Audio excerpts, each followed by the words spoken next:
আজ দেশের 14টি বিধানসভা আসনের উপনির্বাচনের ফলাফল ঘোষণা।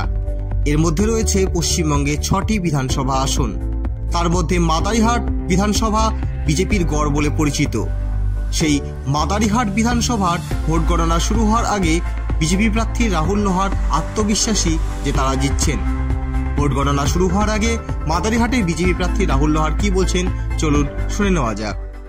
দেখুন, আজকে গণনা আজকে আমরা সবাই এসেছি, আশা করি যেটা আমরা ভেবেছি রেজাল্টটা ভালো হবে।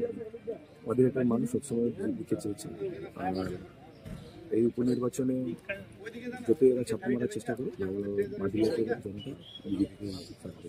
দেখুন, ওরা তো এমনি জিততে পারে না, ছাপ্পাই তাদের ভরসা। তারা ছাপ্পা মারছে, কিন্তু আমাদের পূর্ণ বিশ্বাস আছে মাদিয়াটের জনগণ আমাদেরকেই বেছে নেবে।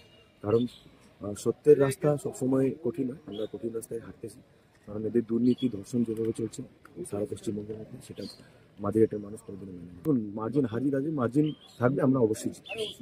আপনারা দেখছেন নর্থ বেঙ্গল সমাচার, উত্তরের বার্তা, সত্যের পথে।